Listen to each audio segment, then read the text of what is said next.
ఇంగా చేయాలని, రోజు ప్రార్థనకు వెళ్ళాలని, దేవుని చెప్పినట్టుగానే నడవాలని, మనిషి జీవితంలో అయితే ఉంటది.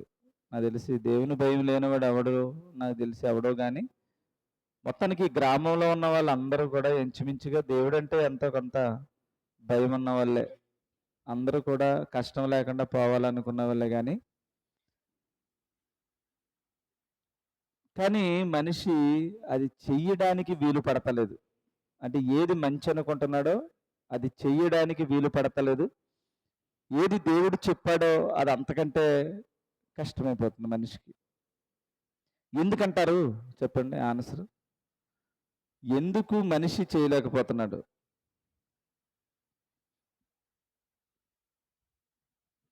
మనిషి ఎందుకు చేయలేకపోతున్నాడో చెప్పండి చాలు నాకు.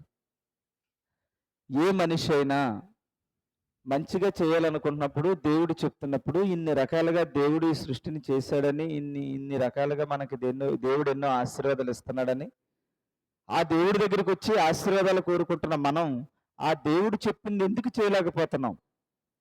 వై? ఎందుకు? ఆ రీజన్ ఏంటి? ఏమ్మా?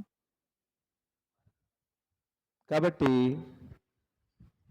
దేవునికి ఇష్టంగా మనిషి బ్రతకాలని అనుకున్నా కూడా ఎందుకో మరి సాధ్యపడతలేదు. ఎందుకంటారు? మీకు తెలిసిన దాంట్లో చెప్పండి. చిన్న ఎగ్జాంపుల్ చెప్తాను. చాలామందికి కడుపులో నులుపురుగులు ఉంటాయి కొంతమందికి. చిన్న పిల్లలకి కానీ, పెద్దవారికి కానీ. కొంతమందికి ఎప్పుడైతే కడుపులో నులుపురుగులు ఉన్నాయో, వాటి జనరల్‌గా ఏంటంటే మట్టి తినాలనిపిస్తది. మట్టి. లేతే సున్నం తినాలనిపిస్తూ ఉంటది. చిన్న పిల్లల్లో చూస్తూ ఉంటారు మీరు. ఇంతకీ సున్నం తినాలని ఆడనుకుంటాడా? లేతే మట్టి తినాలని వాడనుకుంటాడా? లేకపోతే లోపలున్న గుణం వాడిని అది చెయ్యాలని ప్రేరేపిస్తదా?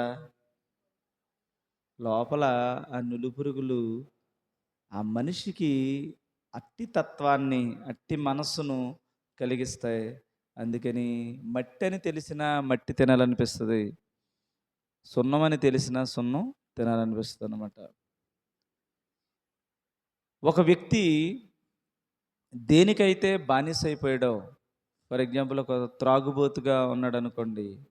ఆ త్రాగుబోతు మనసు ఒరేయ్ లివరు చెడిపోయింది, కిడ్నీలు కొట్టేశాయి, డాక్టర్ గారు నిన్ను తాగొద్దన్నారు, నువ్వు కోడి మాంసం గానీ ఇలాంటివి గానీ తినకూడదు, మసాలాలు వాడకూడదు అని చెప్తే, వాడిలో ఉండేటువంటి ఆ గుణం ఏదైతే లోపల ఉందో ఎడిక్ట్ అయినటువంటిది చచ్చిపోయినా కూడా వాడు ఆ పనే చేస్తాడు. రోజు రోజుకి తూట్లు పడిపోతున్న శరీరం, రోజు రోజుకి తన జీవితం చిదిగిపోతున్నా కూడా విషాన్ని మింగడం ఏమీ మానట్లేదు.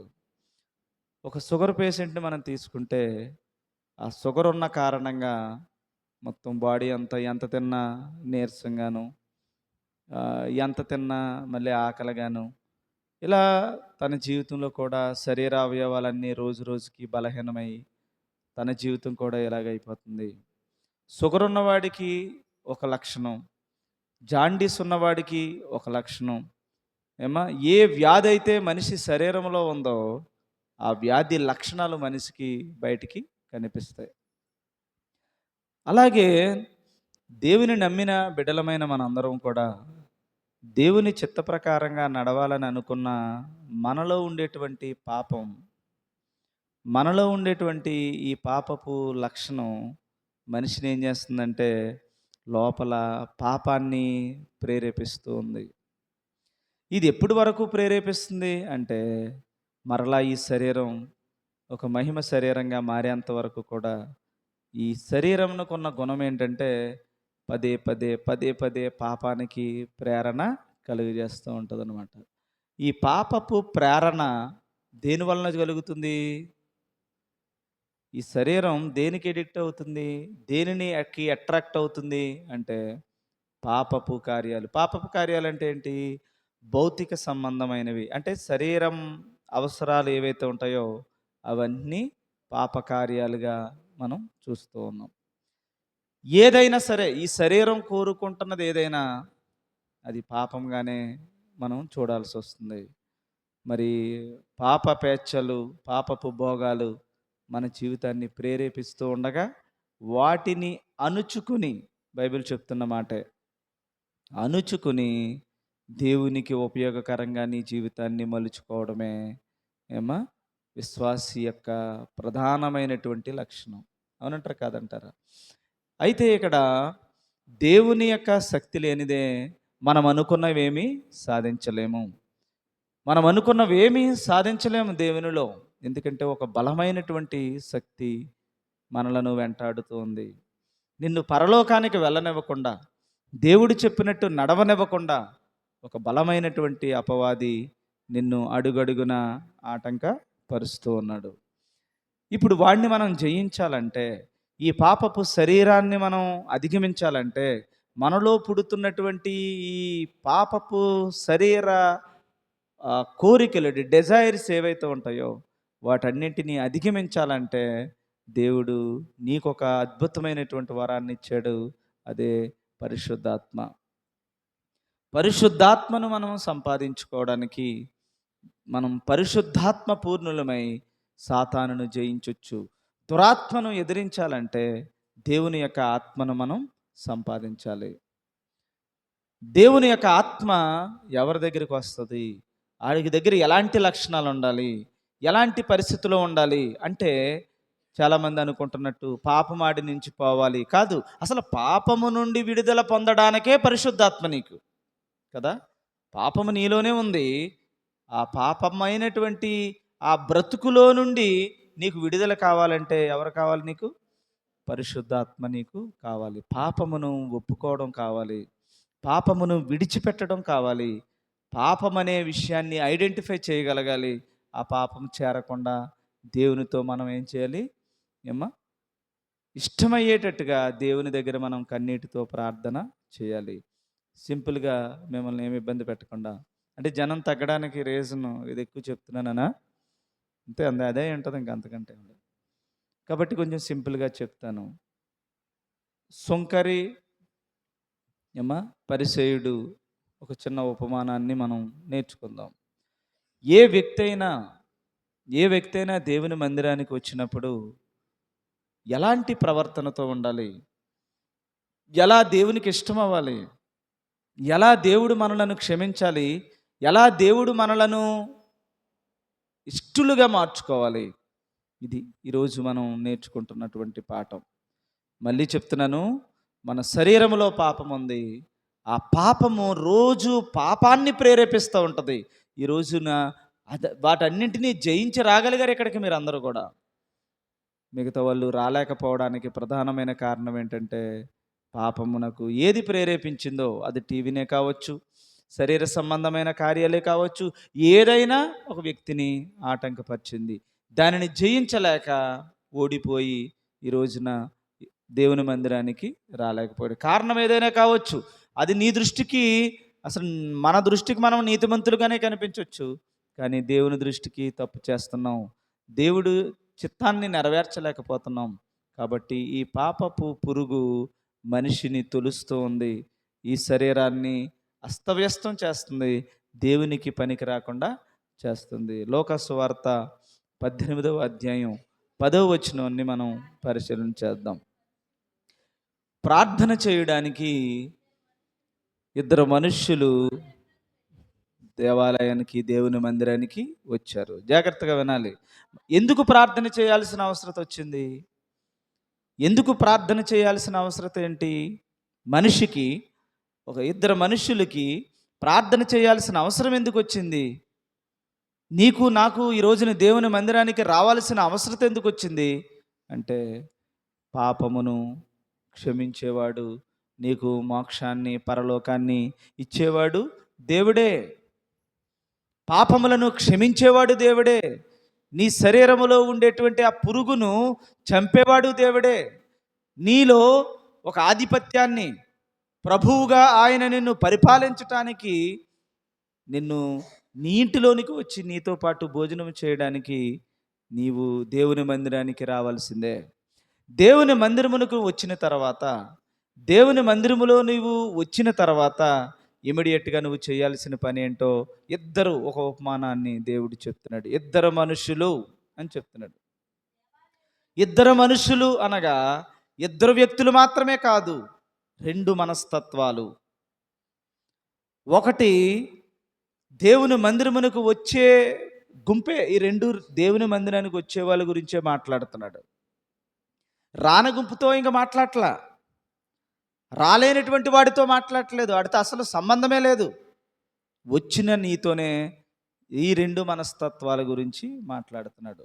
ఒకటిని, ఒక పాత్ర ఏం చెప్పాడంటే సుంకరి, రెండవ పాత్ర పరిసయుడు. సుంకరి, పరిసయుడు అనేటువంటి ఈ మాటల్లో మీకు తెలిసింది ఏంటో చెప్పండి. సుంకర ఎవరు, పరిసయుడు ఎవరు?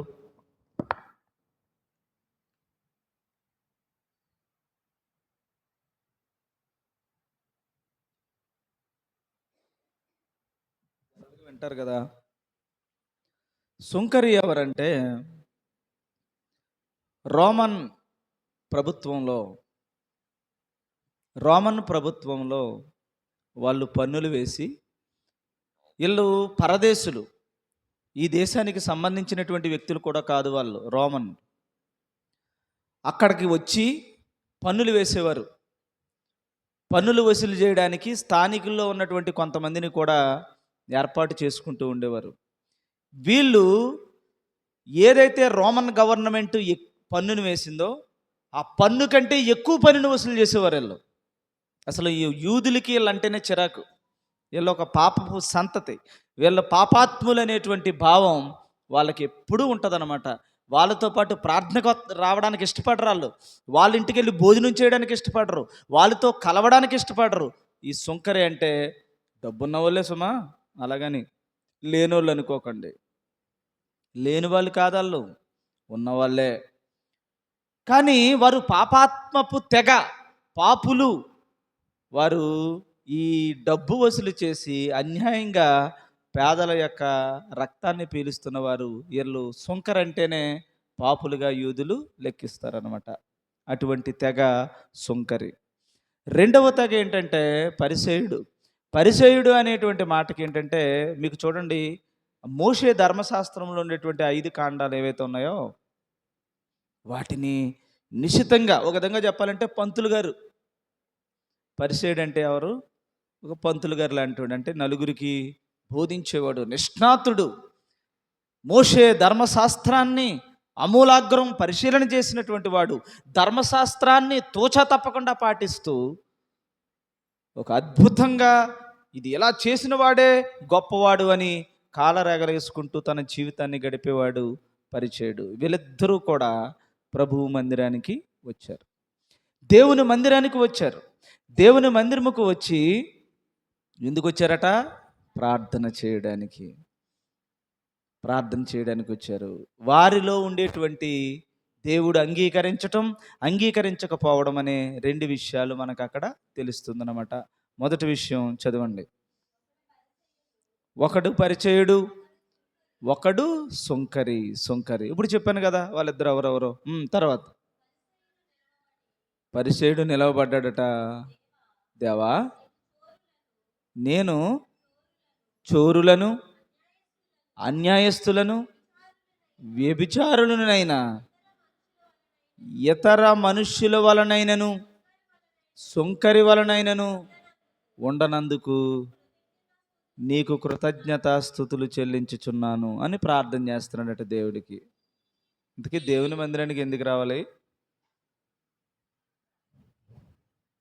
ప్రార్థన చెయ్యాలి. దేవుడిని ఏదో మనం అడగాలి. ఆ ప్రార్థన ఏమని అడిగాడంటే, సుంకరి పరిసయుడు ఏమని అడిగాడంటే, నేను దొంగతనం చేసేవాళ్ళ కానీ, ఒక అన్యాయం పనులు చేసేవాళ్ళ కానీ, వ్యభిచారం చేసేటువంటి నీచమైనటువంటి మనుషులలా కానీ, ఎవరెవరు అలాంటి పనులు చేసేవారు అందరిలా నేను లేను ఆఖరికి ఇదిగో నాకు దూరంగా నుంచున్న ఈ సుంకరి వలె పాపిని కాదు అని ప్రార్థన చేస్తున్నాడు అనమాట. అంటే తన ఏంటో గొప్పగా దేవుని ఎదుట నిరూపించుకుంటూ ఉన్నాడు. నిజంగా ముందే చెప్పాను కదా, పరిసేయుడు అనేసరికి మోషే ధర్మశాస్త్రాన్ని అమూలాగ్రం పరిశీలించేటువంటి వాడు. ఇక్కడ ఒక మాట మీకు చెప్పాలి.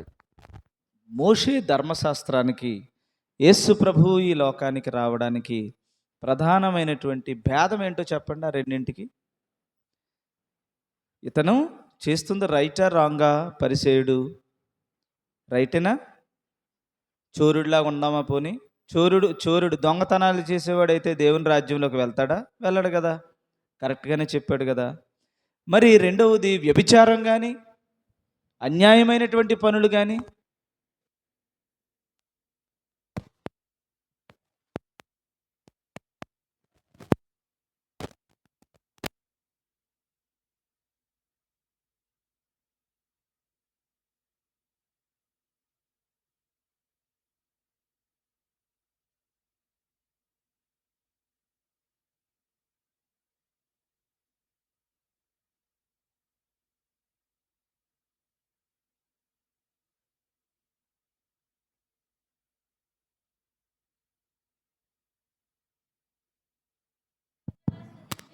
కృతజ్ఞతాస్తుతులు చెల్లించుచున్నాను అంటున్నాను. ఏమా వినండి జాగ్రత్తగా. ఈ మాటలన్నీ మంచియే కదా. మంచి పనులే చేస్తున్నాడు అతను, మంచి పనులే చేస్తున్నాడు. అవి దేవుడితో చెప్తున్నాడు. చెప్తూ మళ్ళీ ఇంకేమంటున్నాడంటే అంతటితో ఆగిపోలేదు. మళ్ళీ ఏమంటున్నాడు, వారానికి 2 మారులు ఉపవాసం చేస్తున్నాను నేను, నా సంపాదన అంతటిలో 10వ వంతు చెల్లించుచున్నాను. తనలో తాను ప్రార్థిస్తూ ఉన్నాడు. అయినను దేవుడు ఎందుకు అతని ప్రార్థనను అంగీకరించాడు? అంగీకరించలేదా? అంగీకరించలేదని ఎలా చెప్తారు మీరు?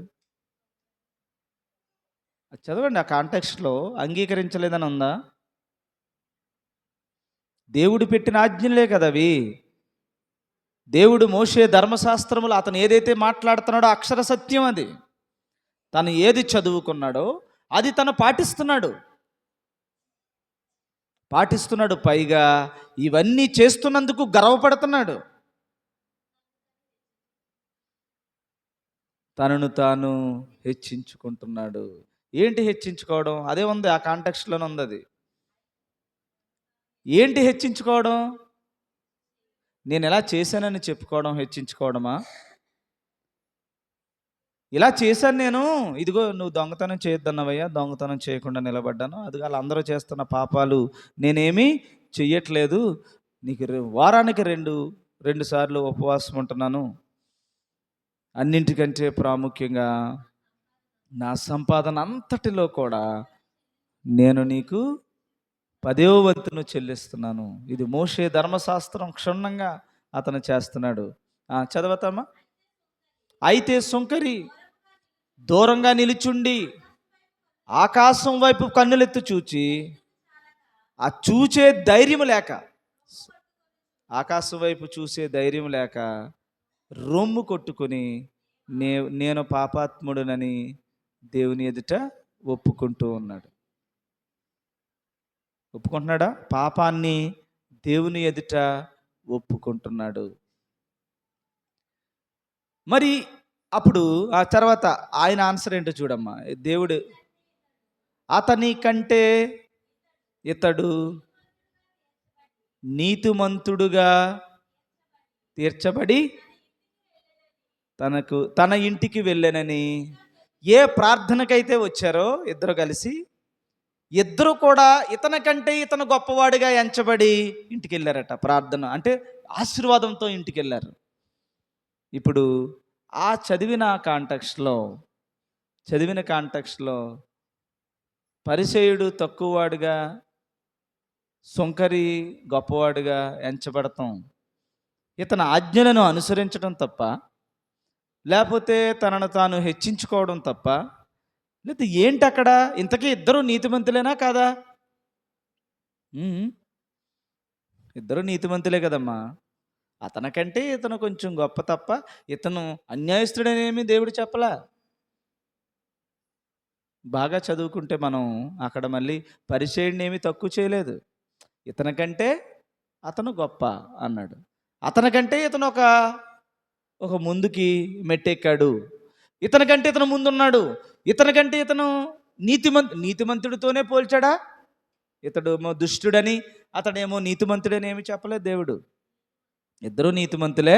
కాకపోతే నీతిమంతుడు అనేటువంటి దాంట్లో ఒక వ్యక్తి ఏమో ఏమైనా హెచ్చించబడ్డాడు, ఒక వ్యక్తి ఏమో తగ్గించబడ్డాడు దేవుని దృష్టిలో. ఎందుకని? అతను హెచ్చించుకున్న కారణంగా తగ్గించబడ్డాడు. ఇతను తగ్గించుకున్న కారణంగా అతను హెచ్చించబడ్డాడు. ఎందుకంటున్నాను? అక్కడ ఏంటి ప్రార్థన చేశారు ప్రభు. మరి ప్రార్థన చేయడం ఏంటంటే నలుగురిలో చెప్పుకోలేదు అతను. గుర్తుపెట్టుకోండి, నలుగురిలో మనకలాగా ఏం చెప్పుకోలేదు. 200 రూపాయలు ప్రమీల గారు ఇచ్చారని ఏం చెప్పుకోలేదు అతను. నేను ఇదిగో ఈ కార్యం చేశాను, ఆ కార్యం చేశానని ఏమి చెప్పుకోలేదు అతను. మనస్సులో ప్రార్థన చేసుకుంటున్నాడట. ప్రభువా, నేను ఎంత సాధిస్తున్నానయ్యా, ప్రభువా నీవు చెప్పినవన్నీ నేను చేస్తున్నాను. ఆడికిలా నేను లేను, ఈడికిలా నేను లేను, ఆడికిలా నేను లేనయ్యా, నన్ను ఇలా నిలబెట్టినందుకు నీకు కృతజ్ఞతలయ్యా అంటే ఆ ప్రార్థన తక్కువేంటండి? ఎందుకు తక్కువ అసలు? ఎందుకు మనం అలాగ ఆలోచిస్తున్నాం? పరిచయుడిని దేవుడు చెప్పిన మోషే ధర్మశాస్త్రాన్ని అనుసరించకపోతే చావే కదా అందరికీ. అతను మోషే ధర్మశాస్త్రాన్ని అనుసరిస్తున్నాడు, అనుసరించి దేవుడి దగ్గర చెప్తున్నాడు. కానీ ఇంకొకడు మాత్రం ఇతనికంటే మాత్రం అతను ఏమీ చేయలేదు. ఇంకా పాపాన్ని మాత్రం దేవుని ఎదుట ఒప్పుకున్నాడు. ఇతనికంటే అతను గొప్పవాడయ్యాడు. ఎందుకంటున్నాను? ఇతను చేసినందుకు తప్ప. అయితే ఈ రోజు నుంచి మనం ఏమి చేద్దాం? మానేద్దాం, ఆయనలాగా ఒప్పుకుందాం. మీకు అర్థమైంది నిజమైతే, మీకు అర్థం చేసుకున్నదే నిజమైతే సుంకర్లాగే ఉండం. ఏమీ ఒక పైసా పని చేయకుండా వచ్చి దేవా అని కాసేపు ప్రార్థన చేసి పాపపు స్థితిని ఒప్పుకుని పోదాం. క్రియలు లేని విశ్వాసం చచ్చూరుకుంటాం మొత్తానికి. మరి ఎందుకు అతను మరి దేవుడు అతన్ని ఎందుకు హెచ్చించాడు? ఇతన్ని ఎందుకు కొంచెం తగ్గించాల్సిన పరిస్థితి ఎందుకు వచ్చింది చెప్పండి? ఏమాత్రం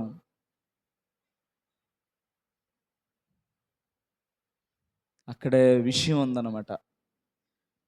విషయం ఉంది. ఇది మనం ఎక్కడి నుంచి లాక్కొద్దామంటే కీర్తనల గ్రంథం 85వ కీర్తన 10వ వచనాన్ని మనం చూద్దాం.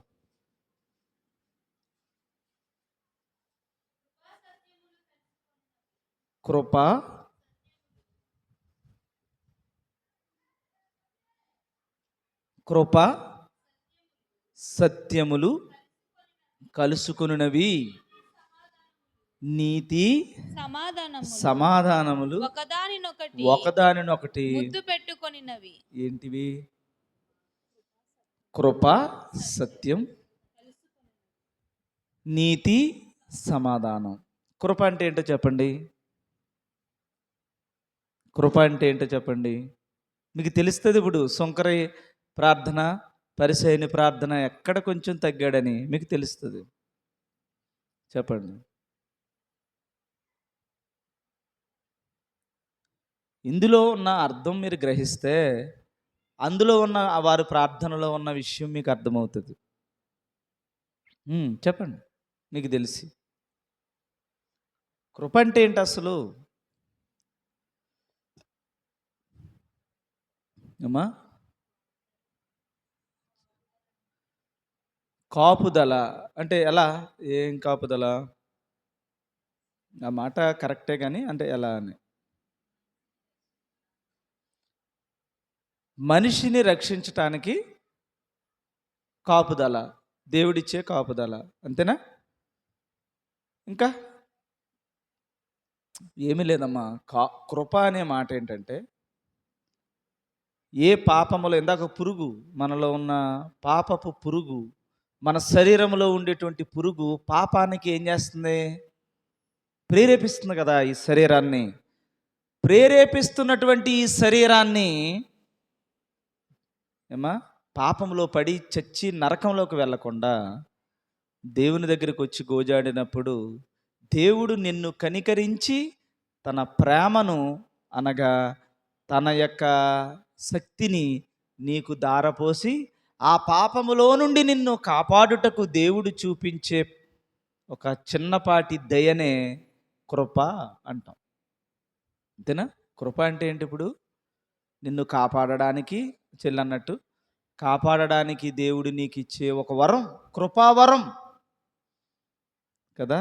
కృప అనేది ఒక వరంగా దేవుడు మీకు ఇస్తున్నాడు. దేనికోసం? నువ్వు ఇందాక ఏదైతే శరీరం, పాపపు శరీరం నిన్ను కోరుకుంటూ ఈ పాపపు భోగేచ్ఛలలోకి నిన్ను వెళ్ళనివ్వకుండా, దేవుని కృప చేత అటు వెళ్ళకుండా ఏదో ఒక దారితో ఏదో ఒక ఇబ్బందితో దేవుడు నిన్ను కాపాడుకుంటూ తన ప్రేమతో చేస్తున్న పని కృప. ఏమా కృప. ఓకే. తర్వాత సత్యం. సత్యం అంటే ఏంటి? సత్యం సత్యం అనే మాట అంటే అర్థం కృప, సత్యం. సత్యం అంటే నేనే సత్యం, నేనే సత్యం అన్నాడు యేసు ప్రభు. అంటే ఏంటి సత్యం అంటే? ఏమ్మా చెల్లి నువ్వు చెప్పు. నేనే సత్యం అన్నాడు అంటే ఆయన పేరా సత్యం? మీ ఊర్లో కూడా చాలామంది ఉంటారు సత్యనారాయణలో, సత్యం ఉంటారు. మా ఊర్లో చాలామంది ఉంటారు. నాకు తెలిసిన వాళ్ళు కూడా సత్యం ఉంటారు. మీకు తెలిసిన వాళ్ళు అదే సత్యం అంటే దేవుని పేరా? అయితే సత్యం అనేది ఏదన్నా ఉందా ఏమ్మా? అమ్మా ఆయన ఆజ్ఞలే సత్యమా? ఇందాక ఏదైతే మీకు చెప్తున్నానో చెప్పమ్మా చింతెల్లి గారు, చెప్పండి. మీరు ఏది చెప్పినా మిమ్మల్ని అడగడానికి రీజన్ ఏంటంటే మీకు ఎప్పటికీ గుర్తుంటుంది. నేను చెప్పుకుంటూ పోయాను అనుకోండి, ఓ అన్నట్టు ఉంటుంది అంతే. ఈ అడగడం వల్ల ఏమవుతుందంటే మైండ్ కొంచెం షార్ప్గా అది అలా ప్రింట్ అవుతుంది మైండ్లో. సత్యం అనేది మర్చిపోకుండా ఉంటుందని నా ఉద్దేశం. సత్యం అంటే చెప్పమ్మా. అమ్మా నిజం మాట్లాడడమే సత్యం. ఇది చింతెల్లి గారు చెప్తుంది కదా. నిజమే. మామూలుగా తీసుకుంటే యు ఆర్ రైట్. కానీ సత్యం అనేది లోకములో వెతికితే దొరికేది కాదు. సత్యం లోక అర్థాలతో చూస్తే నిజంగా మీరు అన్నది రైటే. మంచి చేయడమే సత్యం, అబద్ధాలు చెప్పకుండా ఉండడమే సత్యం. అసత్యం, అసత్యం అంటే ఏంటి? అబద్ధాలు. సత్యం అంటే ఏంటి? నిజం చెప్పడం. కానీ కాదు. ఇక్కడ ఎవరైతే పరిసయ్యుడు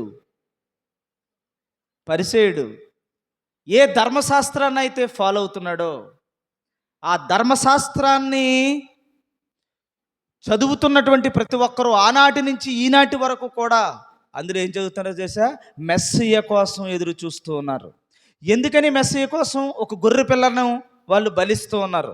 ఆ గొర్రె పిల్ల ఏమవ్వాలి? ఇప్పుడు యేసు ప్రభువులో సత్యం అవ్వాలి. అర్థమైందా మీకు? సత్యం అవ్వాలంటే ఇప్పుడు ఏమో అర్థమైంది. ఇక్కడేమో ఒక వస్తువుగా చూపించాడు, ఇక్కడ ఒక కొండను చూపించాడు, ఇక్కడ ఒక ఏమో బలి పశువుని చూపించాడు, అక్కడేమో ఒక 10 ఆజ్ఞలు చూపించాడు, ఇక్కడేమో మోషే ధర్మశాస్త్రాన్ని చూపించాడు, బలి, పాత్ర, దీపం, ధూపం ఇవన్నీ చూపించాడు అక్కడ.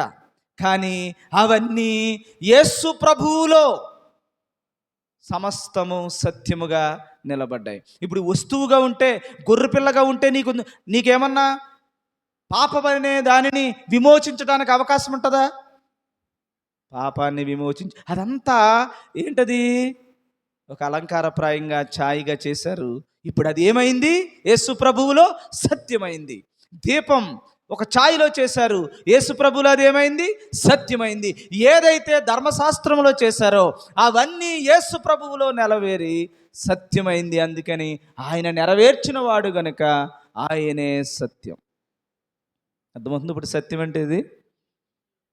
ఏది పరిచయుడు నమ్ముతున్నాడో, ఏది సుంకరి నమ్ముతున్నాడో, ఏది ఆ ధర్మశాస్త్రాన్ని నెరవేరుస్తున్నారో అది అప్పటికి ఏమన్నా యేసుప్రభు వచ్చాడా? ఆ కీర్తన 85వ కీర్తన టైంకి సత్యం ఉందా వాళ్ళకి?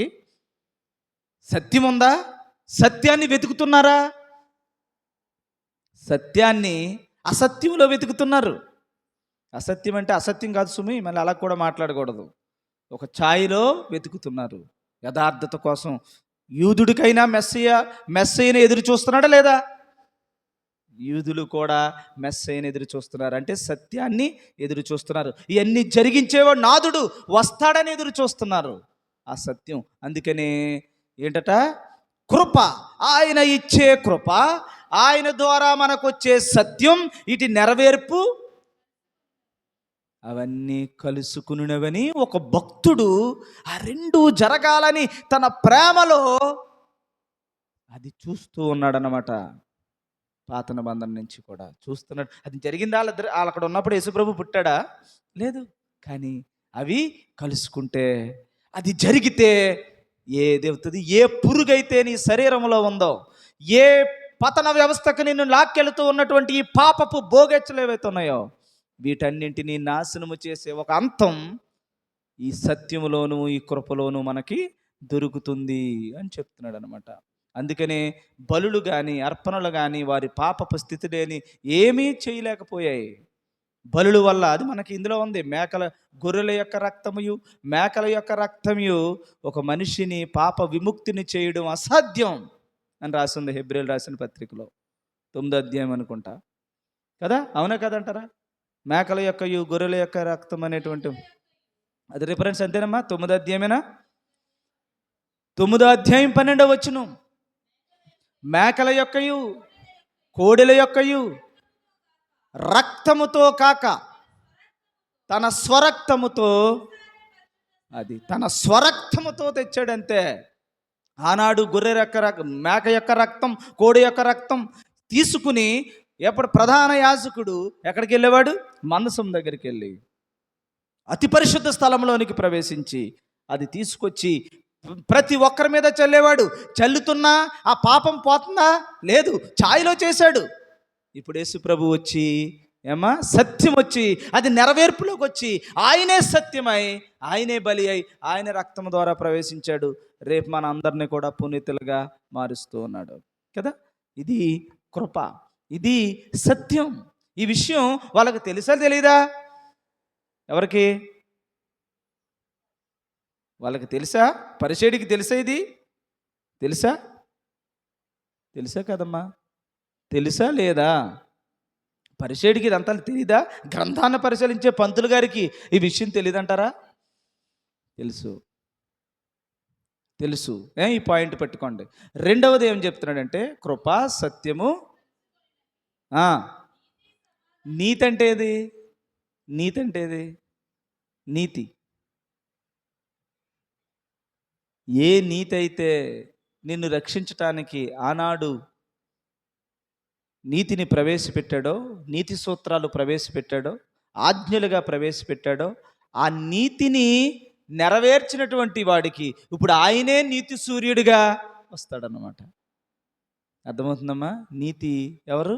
దేవుని మాటే సత్యమై నీ దగ్గరికి వచ్చి ఆ నీతే నిన్ను సూర్యుడిగా వెలిగిస్తుంది. ఇంతకీ ఆ నీతి ఏది అంటే, ఆనాడు నోవాహుకి ఏ నీతి అయితే ఇచ్చాడో, ఆనాడు మోషే తన యూదా ప్రజలకు, ఇశ్రాయేలు ప్రజలకు ఏ నీతినైతే ఇచ్చాడో, ఈ రోజున యేసు ప్రభు ద్వారా ఏ నీతి అయితే నీ దగ్గరికి వచ్చిందో ఆ నీతి నిన్నేం చేస్తుందట?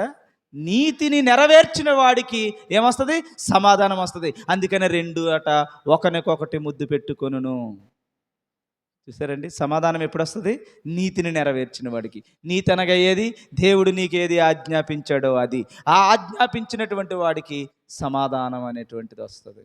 ఇప్పుడు ఇవన్నీ కృప కానీ, సత్యము కానీ, నీతి కానీ, సమాధానం కానీ ఆనాడు సమాజంలో ఉందా? వాటిని సత్యంగా జరిగించేవాడు వచ్చాడా? ఇంకా రాలేదు. మరి ఈ ప్రార్థన ఎలా ఉంది? పరిసేడు ప్రార్థన ఇంక మొత్తం నేను గ్యారంటీగా పరలోకం, నా పాపం పోయింది, ఈడికిలాగా పాపాత్ముని కాదు, ఆడికిలా కాదు, ఆడికిలా కాదు, ఆడికిలా కాదు అన్నాడు. మరి నువ్వు అవడమే,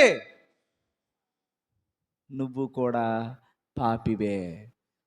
యేసు ప్రభు వచ్చేంత వరకు నువ్వు కూడా ఎవరివి? పాపివే. నువ్వు ఛాయలో చేస్తున్నావే కానీ ఇంకా యథార్థతలో, సత్యములో నువ్వు ఇంకా రాలేదు. అప్పుడు వీడి ప్రార్థన ఏమైంది? ఇంకొక అడుగు ఉండగానే ఇక్కడే డిక్లేర్ చేసుకుంటున్నాడు, హెచ్చించుకుంటున్నాడు. ఇంకొక అడుగు యేసు ప్రభు మెస్సయ్య రాకమునిపే తన జీవితాన్ని ఏమనుకుంటున్నాడు? హెచ్చించేసుకుంటున్నాడు. అక్కడే సెల్ఫ్ డిక్లేర్డ్. ఏమ్మా? Self declared. ఎక్కడికి? హెవెన్కి వెళ్ళిపోయాడు. వీడికిలా నేను లేను, ఆడికిలా లేను అంటే దాని అర్థం ఏంటి? హెచ్చించేసుకుంటున్నాడు. ఇంతకీ వెళ్తాడా వీడు? వెళ్ళడు, వెళ్ళడు. కాబట్టి కృప, సత్యం, నీతి, సమాధానం అనేవి నెరవేరేంత వరకు, నీ జీవితంలోనికి అవి ప్రవేశించలేనంత వరకు నీలో ఉన్న పాపపు ప్రక్షాళన జరగదని ఆనాటి నుండి భక్తులు ఎదురు చూస్తూ, కలలకంటూ, వాటిని ఎప్పుడు జరుగుతుందని ఎదురు చూస్తూ, నిరీక్షణలో వారు చూస్తూ ఉన్నారు మెస్సయ్య కోసం. ఆ మెస్సయ్య నీ దగ్గరికి వచ్చాడు. మెస్సయ్య నీ కొరకు, నా కొరకు బలి అయ్యాడు. మనందరి కొరకు ఏం తెచ్చాడమ్మా? ఏం తెచ్చాడు? కృపని అనుగ్రహించాడు, సత్యమును అనుగ్రహించాడు, వాటన్నింటినీ నెరవేర్చాడు, నీతిని ప్రవేశపెట్టాడు. ఈ నీతిని అనుసరించిన వాడికి రేపో మాపో సమాధానాన్ని అనుగ్రహిస్తాడు. విశ్వాసములో అయితే ఇప్పుడే సమాధానాన్ని అనుగ్రహించాడు. నేను తప్పక రక్షింపబడతాను అంటలేదు, ఇప్పుడు మనం రక్షింపబడ్డాం అంటున్నాం అన్నమాట. కాబట్టి ఇప్పుడు పరిచయుడి ప్రార్థన తప్ప రైటా? సుంకర ప్రార్థన ఏంటి? మొత్తానికి పట్టుకున్నాడు. ప్రార్థనలో ఏం పట్టుకున్నాడు? ధర్మశాస్త్రము ప్రవేశపెట్టిన ఇంకా నెరవేర్చలేని ఒక అడుగు భాగంలో చూసుకోవట్లేదు అతను. మొత్తం నా జీవితాన్నే క్షమించు ప్రభువా, ఇంకా నేను నీ ఎదుట కన్నులెత్తి నిన్ను చూసే అర్హత నాకు లేదు. ఎవరు టాపు? మామూలుగా ఆలోచన చేయండి. టాప్ ఏదో ఇప్పుడు అర్థమవుతుందా మీకు? అన్నీ మానేయాడట, మానేసి ఏడుతున్నాడట రొమ్ము కొట్టుకుని. అందుకని ఆడు అంగీకరించాడంట. పాపం కష్టపడి పని చేస్తున్నాడు. పొద్దున్న వచ్చి చీపురుతో దుడిచి అన్నీ చేసి నడుమిరిగిపోయి ఓ మూలకు జారబడి, ప్రభు ఎన్ని చేశాను నేను అని ప్రార్థన చేస్తుంటే, నువ్వు నాకు చందవు, నువ్వు ఆతల బో అన్నాడా? అతని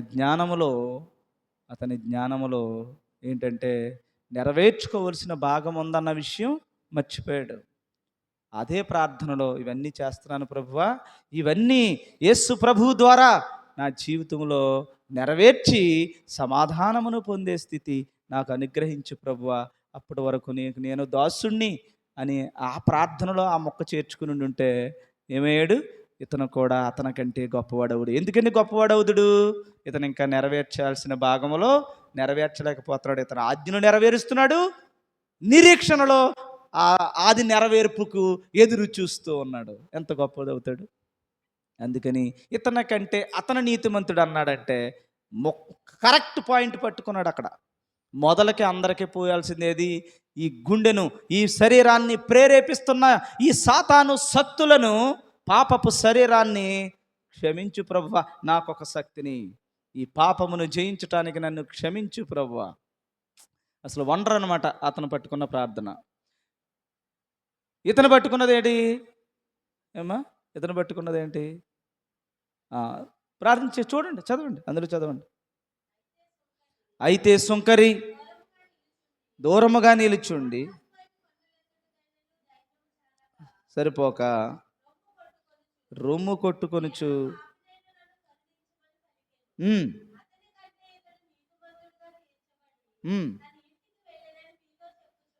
ఇప్పుడు ఇంటికి వెళ్ళిపోయాడండి. ఇద్దరు వెళ్ళారు, ఇద్దరు నీతిమంతులే. కానీ ఇతని భాగం ఇక్కడే ఆగిపోయింది. అతనైతే ఏది దేవుడు ఈ లోకానికి వచ్చి పాపమును నశింప చేయడానికి ఏదైతే మనిషి నుంచి దేవుడు కోరుకుంటున్నాడో అదైతే అతని ప్రార్థనలో ఉంది. ఎవరమైనా, నువ్వైనా, నేనైనా, ఎవరమైనా ఏం చేసినా మనందరము కూడా ఈ పాపము నుండి విముక్తి పొందడానికి మాత్రమే, పాపము నుండి విమోచించటానికి మాత్రమే యేసు ప్రభు మనకి వస్తున్నాడు. కాబట్టి యేసు ప్రభు వచ్చి నీకు నాకు రక్షణను తీసుకొచ్చి సమాధానమును అనుగ్రహించిన ఒక శ్రేష్టమైన సత్యాన్ని ఈ రోజున మన అందరము కూడా విన్నాం. ఇప్పుడు రోమీలకు రాసిన పత్రిక 1వ అధ్యాయం 17వ వచనాన్ని ఒకసారి మనం చదువుదాం. చదవండి అమ్మా. ఎందుకనినా నీతిమంతుడు విశ్వాస మూలముగా జీవించునని రాయబడిన ప్రకారం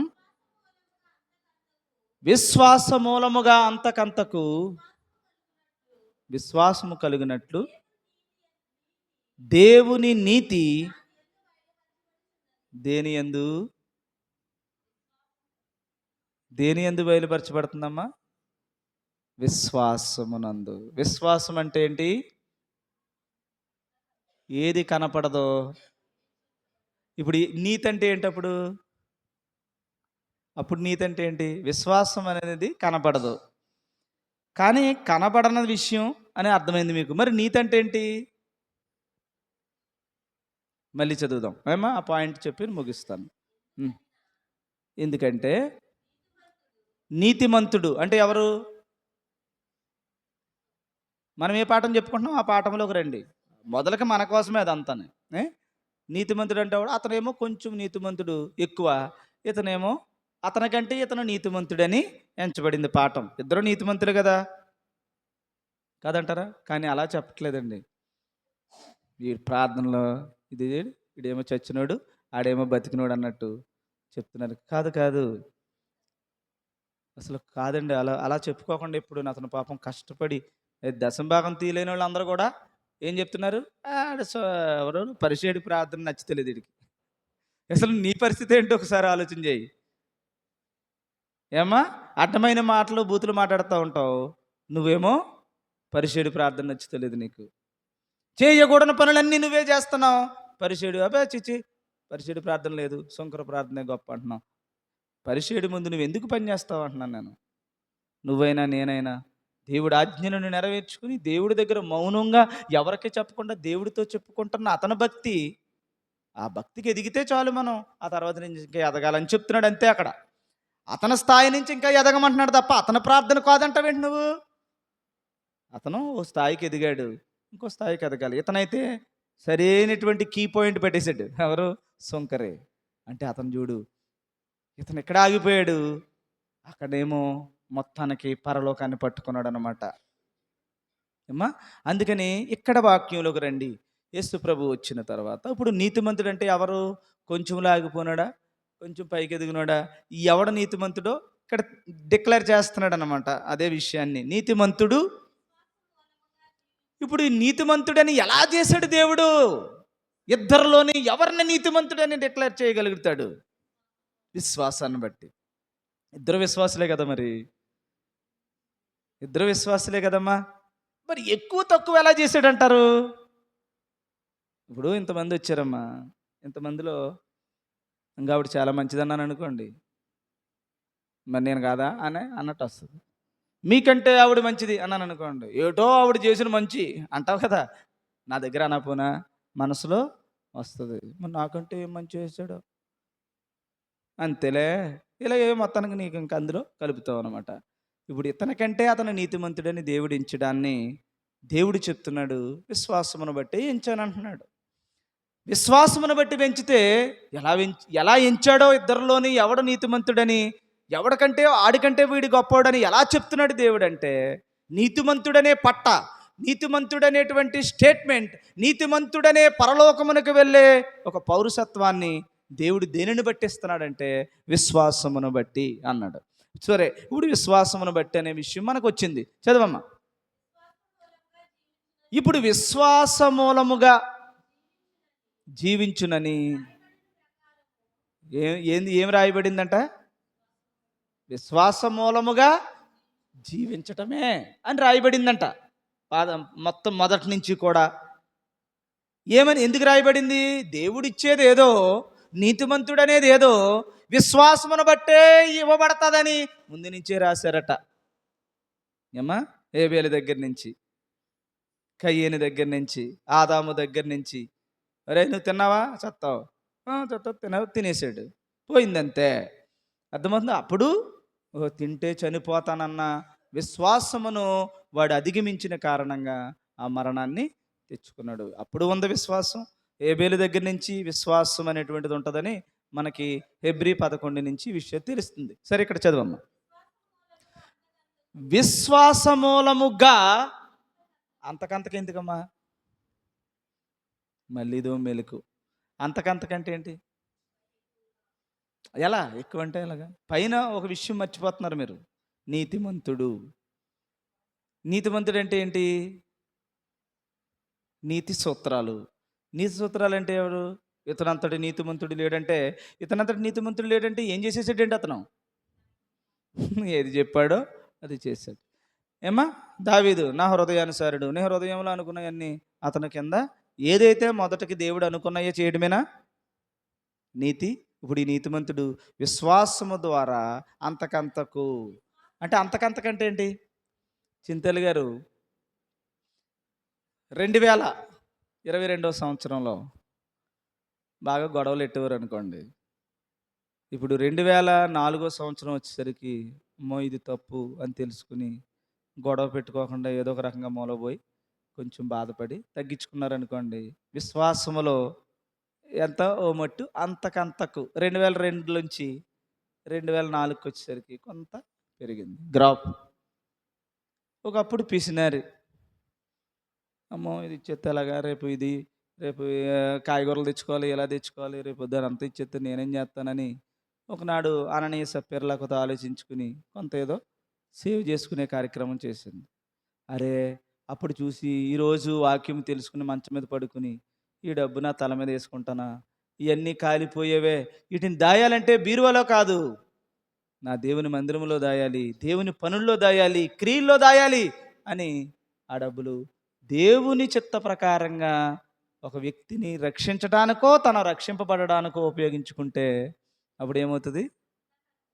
ఒక మెట్టెక్కింది. దేన్ని బట్టి చేసింది ఇదంతానే? విశ్వాసం ఏంటబ్బా, బీరువాలో డబ్బులు ఉంటే విశ్వాసం ఏంటి అంటే అర్థం అవడం కానీ చెప్తున్నానమ్మా. ఇప్పుడు ఏంటి ఈ విశ్వాసమును బట్టి మెరగడం ఏంటి? విశ్వాసం అంటే ఏంటి? డబ్బేమో బీరువాలో కనపడుతుంది, విశ్వాసం ఏమేమి కనపడదు. విశ్వాసం అంటేనే ఏది కనపడదని అర్థం కదా. ఇప్పుడు కనపడని దాన్ని చూస్తుంది. ఇప్పుడు దాకా ఏం చేసింది? కనబడే బీరువానే చూసింది, కనబడే బంగారాన్ని చూసింది, కనబడే దేన్నో చూసింది, కనబడేవన్నీ చూసుకుంటూ వచ్చింది. ఎదిగిన తర్వాత కనబడే కాదురా, కనబడనియేయో కావాలి. అప్పుడు ఈ డబ్బుని కనబడే డబ్బు కంటే కనబడిన డబ్బుగా మార్చాలి. ఎలా? ఒక 10,000 ఖర్చు పెట్టి క్రిస్మస్ నేనే పెట్టుకుంటా మొత్తం అందనుకో, ఒక మీటింగ్ నేనే పెట్టుకుంటా. ఈరోజు ఈ నీతి క్రియలు ఏవైతే ఉన్నాయో అవన్నీ నేనే జరిగిస్తా. ఈరోజున ఇదిగో చూడండి, ఈ రోజున ఇది రికార్డింగ్ చేయడానికి ఇబ్బంది పడుతున్నారు, ఆ పనికి దాన్ని నేను ఉపయోగిస్తా, నా దేవుని పని కొరకు నేను ఉపయోగిస్తా. ఎవడో పేదవాడు ఉన్నాడు, వాడికి నేను అన్నం పెడతా, వాడికి జీవితాన్ని, వాడికి నేను బట్టలు కొంటా. నేను నా జీవితంలో దాచుకుని నేను సంపాదించుకున్నది ఏమీ లేదు, అది దేవుని పరిచర్యలో ఉపయోగపెడితే నా దేవుడు నాకు ఇంకా బోలెడన్ని ఇస్తాడు అనే విశ్వాసం కనబడుతుందా? ఉన్నది పోతుందా? ఉన్నది పోతుంది. నువ్వు ఎందుకు నమ్ముతున్నావు యేసుప్రభుని? ఇంకా రెట్టింపు అవుతూ నమ్ముతున్నావు. అసలు నమ్ముకుందే అందుకు యేసుప్రభువుని. ఎందుకని? ఆ 10, 20 అవ్వాలి.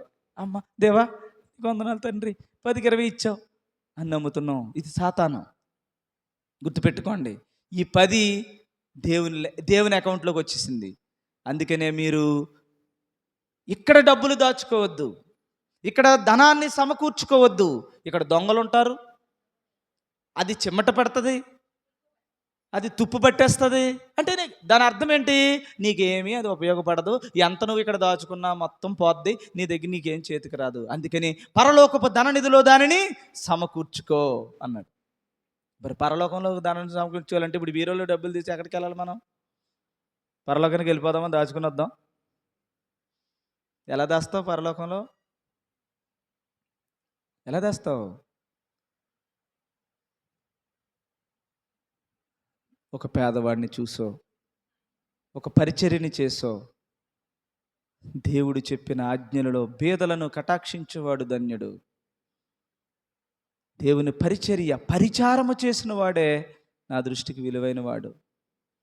దేవుని యొక్క పనిని కష్టపడి పని చేసిన వాడు, తన కష్టార్జితాన్ని దేవుని మందిరములో అపోస్తలుల పాదముల దగ్గర పెట్టినటువంటి వాడు గొప్పవాడు. ఇలా చాలా విషయాలు ఉన్నాయి. ఈ రోజున ఈ పరిచర్య కానీ, ఈ క్రమం కానీ, ఈ మందిరము కానీ ఇలా నిర్మించబడ్డానికి ఎంతోమంది అది నష్టంగా ఎంచుకోబట్టే ఈ రోజున ఒక నీడ మనకి ఏర్పడింది. కానీ ఆడెక్కడ దాచుకున్నాడు? పరలోకంలో దాచుకున్నాడు. పరలోకపు ధననిధిలో సమకూర్చుకున్నాడు. ఒక ఆయన ఉన్నాడు పిఠాపురంలో. ఆయన ప్రతి నెల మందిరానికి ఇస్తాడమ్మా. ప్రతి నెల మందిరానికి ఇస్తాడనమాట. ఆయనకి నిర్ణయించుకున్నాడు అలాగా. ఈ లోపల బాలవరాన్ని ఇలా చేయడం కోసం నన్ను ఏదో ప్రేరేపించి తీసుకెళ్ళారు. ఆయనతో మాట్లాడాను. డాక్టర్ గారు అనమాట ఆయన. నేను సంఘం అందరూ వెళ్ళి మాట్లాడినప్పుడు ఆయన చాలా సంతోషించి ప్రార్థన చేయమని ఒక డేట్ వేసి ఇచ్చాడనమాట. అంటే ఏప్రిల్ 5వ తారీఖు వరకు ఇవ్వాల్సిన లిస్ట్ తయారైపోయింది ఆయనకి. ఏప్రిల్ 5కి ఇచ్చాడు మాకు అపాయింట్మెంట్. అప్పుడుకి మీకు నేను ఇస్తాను, అప్పుడుకి నా దేవుడు నాకు ఎంత ఇస్తాడో అంత మీకు ఇస్తాను అన్నాడు. అంటే ఏప్రిల్ వరకు. ఈ లోపల ఎంతమందికి ఇచ్చుకుంటా? ఎప్పటి నుంచి ఏమ్మా? ఎన్నో సంవత్సరాల నుంచి ఇచ్చుకుంటూ వస్తున్నాడు. ఎక్కడ పోగేస్తున్నాడు ఇతను? పరలోకపు ధననిధిలో సమకూర్చుకుంటున్నాడు. తెలివైనాడు తెంగరాడా? నువ్వైతే వాళ్ళ అమ్మ దానికి ఏమంటది? వాళ్ళ ఆవిడ ఉందనుకో ఏమంటారు? అయితే మనకేమవుతుంది? తగ్గించు తగ్గించు, ఇది పెంచు అంటారన్నమాట. అలా చెడగొట్టే వాళ్ళు, ఎలా ఎంతోమంది దేవునికి విరుద్ధంగా ప్రవర్తించిన వాళ్ళు ఇక్కడ మాత్రమే సమకూర్చుకుంటూ ఉంటారు. ఎంతోమంది జీవితాలు మీరు గమనించండి. ఎంతోమంది కోటీశ్వరులు వారి జీవితాలను ముగించుకుని వెళ్ళిపోయారు. ఒక్క రూపాయి, ఒక్క పావల వారు కూడా తీసుకెళ్ళలేకపోయారు. ఆఖరికి వాళ్ళ ప్రేమతో సమాధిలో బంగారాన్ని వేసిన, సమాధిలో డబ్బు కట్టలేసిన ఆ డబ్బు కూడా విడిచిపెట్టి ఏమైపోయింది? శరీరం కుళ్ళిపోతుంది తప్ప దానికి ఏమి బంగారం మిగిలిపోతుంది ఇక్కడ తప్ప అతను తీసుకెళ్ళేది ఏమీ లేదు. కాబట్టి ఇక్కడ నేను ఏమని చెప్తున్నానంటే, అంతకంతకు ఎదగడం అంటే ఇలా ఉంటుంది. నష్టంగా ఎంచుకోవాలి. నష్టంగా ఎంచుకోవాలంటే ఎన్ని ఎంచుకోవాలి? ఎన్ని ఎన్ని ఎన్ని ఎన్నుకోవాలి? సమస్తమును. ఈ లోకములో ఏది నీకు ఈ పాపము, ఈ శరీరము నిన్ను ప్రేరేపిస్తూ ఉందో ఈ క్రియల కోసం అన్నింటినీ ఏమైనా ఎలా ఎంచుకోవాలి? నష్టంగా ఎంచుకోవాలి. మోషే ఎలా ఎన్నుకున్నాడు? పెంటది అన్నాడు అనమాట. పెంట, అది చైరు పెంట, సింహాసనం పెంట, డబ్బు పెంట, అధికారం పెంట అనుకున్నాడు. ఎంచుకున్నాడు. ఎంచుకుని అవన్నీ అక్కడ ఎలా మార్చుకున్నాడు? కన్వర్ట్ చేసుకుని పరలోకపు ధననిధిలో సమకూర్చుకున్నాడు అన్నమాట. ఈ రోజున మీ అందరికీ కూడా చెప్పేది ఏంటంటే, విశ్వాసములో ముందున్న జీవితంలోనే ఉండకండి. రోజు రోజుకి మీ విశ్వాసం పెరగాలి. సమస్తమును నష్టంగా ఎంచుకోవడంలో ఒక్కొక్కటి ఒకప్పుడు టీవీ ఇష్టం, ఇప్పుడు లేదు. నష్టంగా ఎంచుకున్నావు, ఇంటూ పెట్టావు. ఒకప్పుడు ఎంతో పిసినారు నువ్వు. పిసినారంటే తెలుసమ్మా? పిసినారంటే తెలుసా? బాగుందా? పిసి నారి అంటే ఏదో పెద్ద బాగుంది అనుకుంటున్నారేమో. పిసినారంటే ఏంటంటే, సరే ఇంక దానికి వివరం తగ్గంత టైం లేదు, కానీ పిసినారంటే ఏంటంటే డబ్బు దగ్గర ప్రాణం పోనా ఎవరన్నమాట. చంపేస్తే చంపే, నేను డబ్బు ఏమని అంటాడు. మరి చచ్చిపోయాక ఏం తింటావురా అంటే, చచ్చిపోయినా పర్లేదు ఆ డబ్బు కట్ట. చచ్చిపోయే ముందు కూడా అలాగా ఉంటూ ఉంటాడు. అందుకని మీకు ఇప్పటికీ కూడా ఒక 10 రూపాయలు కానీ రూపాయి కానీ బెల్లం తొక్కామనుకో, అయ్యి బాబోయ్ ఎన్ని దానాలు ఎట్టేస్తావు దానికి కదా. ఇప్పటికీ తొక్కుతుంటే పెద్దప్పటి నుంచి నేర్పించేశారు మనకు పెద్దోళ్ళు. ఏమని? ఇలా నేస్తాం. డబ్బు అంటే ఎంత ఇష్టం నేర్పాడండి. అలాంటి సంఘటన గుర్తొచ్చినప్పుడు ఏదన్నప్పుడు నేను చీపురుతో తుడిచేస్తూ ఉంటాను. మీరు అంటే చీపురుతో తుడిచేస్తావు బాబు మరీ చెప్తాను అనుకోవచ్చు. అంటే ఒక్కొక్కసారి కింద ఎక్కడో పడిపోయి ఉంటాయి కదా! ఎప్పుడైనా అనుకోకుండా ఏదన్నా కింద పడిపోయినప్పుడు, మంచం తుడిచినప్పుడు, ఏదన్నా అనుకోకుండా కలిగినప్పుడు, అది ఇలా తుడిచినప్పుడు ఏటొస్తూ ఉంటాయి. మొత్తం చివరిదాకా గెంటేస్తాను నేను. కావాలనే, కావాలనే చివరిదాకా గెంటుతాననమాట. గెంటి ఆ తర్వాత అది మామూలు అవసరానికి తీస్తామనమాట. అలాగా ఉంటది. అంతే తప్ప అయ్య బాబోయ్! దానికి దండాలెట్టి పొర్లు దండాలెట్టేస్తే ఇంక నువ్వు దాన్నేం ఖర్చు పెడతావు నీ మొహం? 3 మడతలెట్టి బీరువాలో ఎడతుంది తప్ప నువ్వేమీ చేయలేవు. ఇప్పుడు విశ్వాసములో అంతకంతకి పెరగడం అంటే ఇదిగో ఇలాగే అడ్డొస్తూ ఉంటది. ఇలాగే అడ్డొస్తూ ఉంటది. ప్రతి విషయంలోనూ అడ్డొస్తది. ఈ విశ్వాసం ఎక్కడ దాకా ఉంది? 2002లో, 2003, 2004, 2005 ఎలా ఉంది నీ విశ్వాసం? ముందున్నట్టే ఉన్నావా? ఎక్కడున్నా నీకు దేవుడు ఎంత ఇచ్చాడో అంత కప్పెట్టేసావా? వచ్చినాక ఇచ్చేద్దామని నీ తీసి ఇంకొకడికి ఇస్తాడట. అందుకని విశ్వాసములో అంతకంతకు ఎదగాలి. లాస్ట్ ఇయర్కి మొన్న ఆదివారానికి ఈ ఆదివారానికి ఎలా ఉన్నాం? ఈ ఆదివారానికి మళ్ళీ వచ్చే ఆదివారంకి ఎలాగ ఉన్నాం? మొన్న మంగళవారానికి ఈరోజు మంగళవారానికి ఎలాగ ఉన్నాం? మొన్న శుక్రవారానికి ఈ రోజుకి ఎలాగ ఉన్నాం? నీలో ఏమన్నా గ్రాఫ్ పెరుగుతుందా? అలాగే ఉన్నావా? ఆలోచన పెరిగిందా? నష్టంగా ఎంచుకునే స్థాయి పెరిగిందా? అలాగే ఉంటున్నావా? సో అలా మన జీవితాలు ఏమైపోతున్నాయంటే అంతకంతకు ఎదిగేలా ఉందా? ఎక్కడున్నవాడు అక్కడ ఏది అంటారు చూసారా? ఎక్కడ వేసిన గొంగలి అక్కడే ఉందన్న మాటలో మనం ఉండకూడదు. అంతకంతకు విశ్వాసము కలుగునట్లు దేవుని నీతి ఎలాగమ్మా? దేని యందు? అది సంగతి. ఏది నీతి? దేవుని ఆజ్ఞ అనుకోండి. దేవుని యొక్క మాట. దేవుని మాట ఏం చెప్పాడు? అననీయ సప్యరా, అననీయ సప్యరా అమ్మా చెప్పాడు. అపోస్తుల పాదాల దగ్గర ఎంతమంది పెడతారు అని అడిగారు. అడిగితే మేము రెడీ అన్నారు. తీరా చూసేసరికి ఏమైంది? తెచ్చారు. అక్కడ ఏం చేశారు? తప్పు చేశారు. చేసిన కారణంగా వారు నాశనం అయ్యారు. ఈ రోజున దేవుని నీతి అబద్ధం ఆడకూడదు. ఇంటికెళ్ళి 100 అబద్ధాలు ఆడుతున్నాం. 100 అబద్ధాలు ఆడుతున్నాం. నీ జీవితం ఏంటి? ఒకసారి ఆలోచించేయి. దొంగతనం చేయకూడదు. దొంగతనం అంటే ఏదో డైరెక్ట్గా ఎవడింట్లోనూ దొంగ పడుతుంది కాదు. ఇంట్లో దొంగ బ్రతుకు, ఇంట్లో జీవితంలో దొంగ బ్రతుకు, అన్ని దొంగ బ్రతుకులే. అంటే అన్ని దొంగ బ్రతుకులు అంటే దొంగతనంలా కనపడకపోవచ్చు, దొంగతనంలా కనిపించకపోవచ్చు, కానీ ఎన్నో దొంగతనమైనటువంటి పరిస్థితులు మనకు కనపడతాయి. అన్నీ చెప్పుకుంటే టైం కూడా లేదు. సరే, ఇక్కడ అలా ఏమవుతుందట? దేవుని నీతి దాని యందు, దేని యందు? విశ్వాసమందు. ఎందుకు విశ్వాసం? ఒరే ఇది దేవుని పనిలో పోతే నా దేవుడు ఉన్నాడు నాకు ఇవ్వడానికి అనే విశ్వాసం కనపడుతుందా? ఈ చేత్తో ఇచ్చి ఈ చేత్తో చూడమంటున్నాడా? నష్టంగా ఎంచుకోమన్నాడా?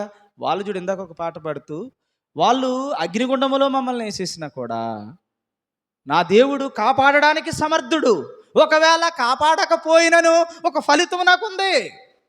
విశ్వాసమేనా? చచ్చిపోవడానికి వెళ్తూ కూడా ఏం కోరుకుంటున్నాడు అతను?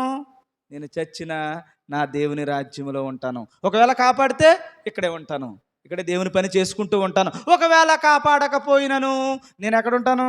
నా దేవుని దగ్గర ఉంటాను, నా దేవుని రాజ్యంలో ఉంటాను. రెండూ మంచే.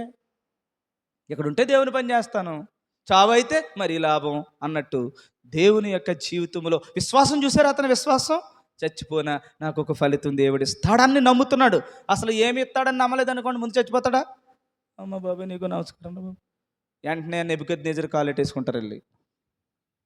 విశ్వాసం ఉందా కనుక ఎప్పుడెత్తావు వీరే బాబు, కబుర్లు చెప్తున్నా కానీ లోపలే వేట అన్నట్టుగా ఉంటుంది అనమాట విశ్వాసం. అట్టి విశ్వాసం దేనిని బట్టి? నీతిని బట్టి. నీతేది?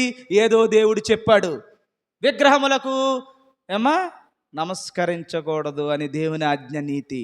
ఆ నీతిని ఎప్పుడైతే తప్పానో ఆనాడు పోతాను, కానీ నువ్వు చంపినంత మాత్రాన నేనేమి పోను అని నీతిని విశ్వాసముతో తన ఏం చేయడాడు? సాధించుకుంటున్నారన్నమాట వాళ్ళు. గుర్తుపెట్టినా?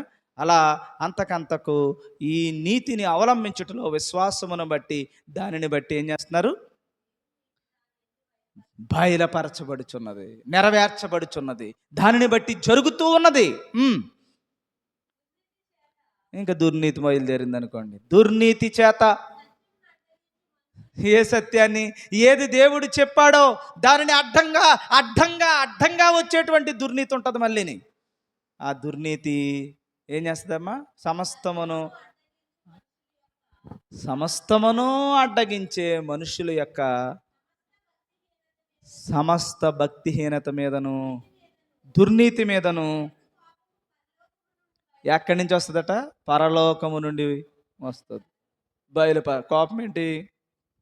అగ్నితో మొత్తం అందరూ దుర్నీతి చేత ఎవరైతే ఈ లోకాన్ని, దుర్నీతిని, ఈ లోక నీతిని అవలంబిస్తూ ఉన్నారో, దేవుని నీతిని ఆటంకపరుస్తూ ఉన్నారో, దేవుని కార్యాలను తప్పుపడుతూ ఉన్నారో, వీరందరికీ దేవుని యొక్క కోపము అక్కడ పరలోకము నుండి దిగి వస్తుంది అన్నమాట.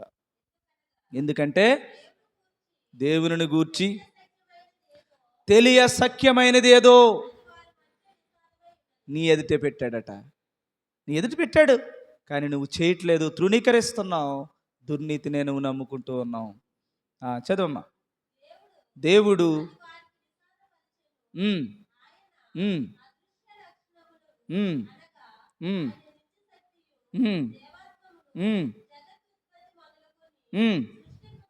మొత్తానికి కనపడని లక్షణాలు ఏయో మనకి ఎదురుగా దేవుడు విశదపరుస్తూ ఉన్నాడు.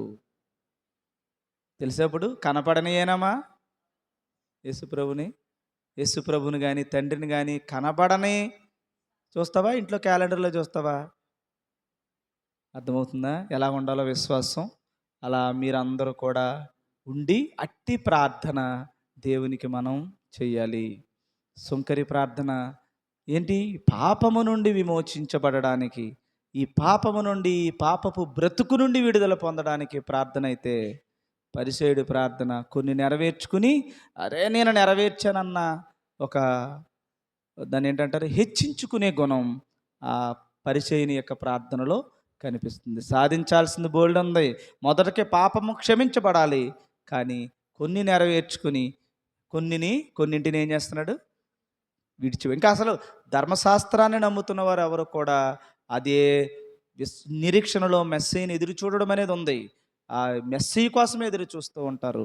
అన్ని విషయాలు వారి ఎరగి కూడా అదే ప్రార్థన చేయకుండా మళ్ళీ అక్కడతో నేనేదో గొప్పవాడినిగా తనను తాను చిత్రీకరించుకోవడం, తనకు తానే హెచ్చించుకోవడం దేవునికి ఇష్టం లేని కారణంగా అతనికంటే ఇతను గొప్పవాడు అని దేవుడే చెప్పాడనమాట. కాబట్టి మీలోని కూడా మీ మనసును బట్టి, మీరు చేసే క్రియలను బట్టి, మీరు చేసే ప్రార్థనలను బట్టి దేవుడు కూడా ఇతనికంటే అతను, అతనికంటే ఇతనని దేవుని మనసులో ఉంటారు.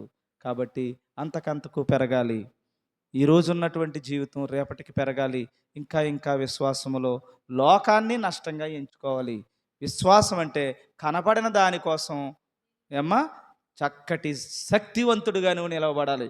కనపడింది ఎదురా అంటే ఏమి ఉండదు, ఎదురుగా ఏముండదు. తెర చూస్తేనే చేతిలో ఉన్నాయని వదులుకోవాలి. ఏమీ లేని దాని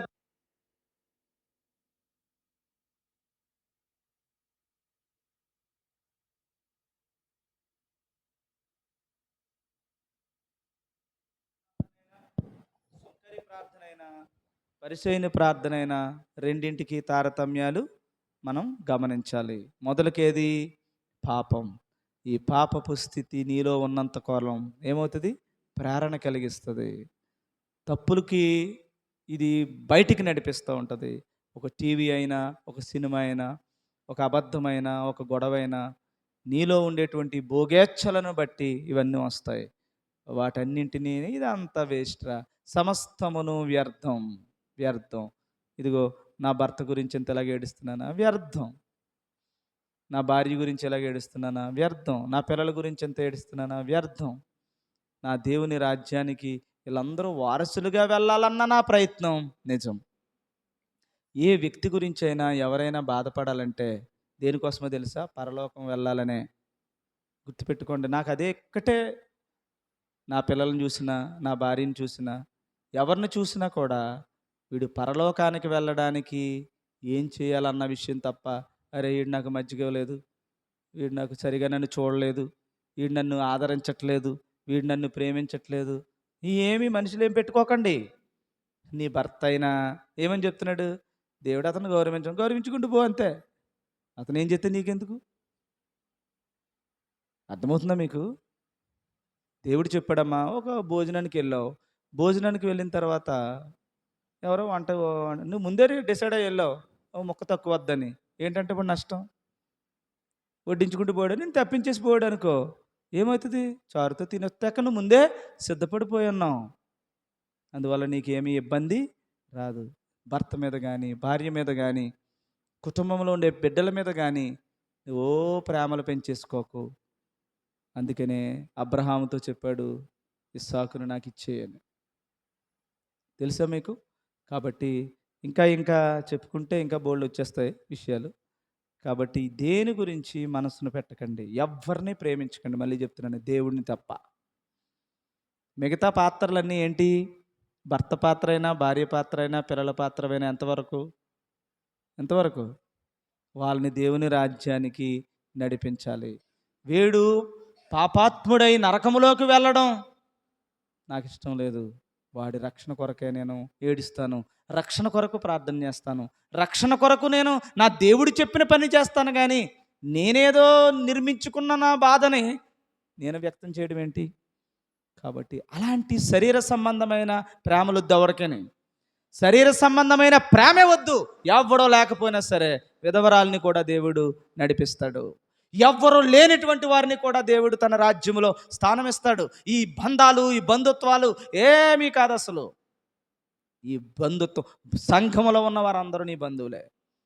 అందరినీ గౌరవించటం, అందరినీ రక్షించటం, ఈ గ్రామాన్ని రక్షించుకొని కాపాడుకోవడం తప్ప వ్యక్తిగతమైన ఇష్టాలు, నీ భర్త మీద అయినా, నువ్వు ఒక సినిమా హీరోని ఇష్టపడినా, రెండు ఒకటే నా దృష్టిలో.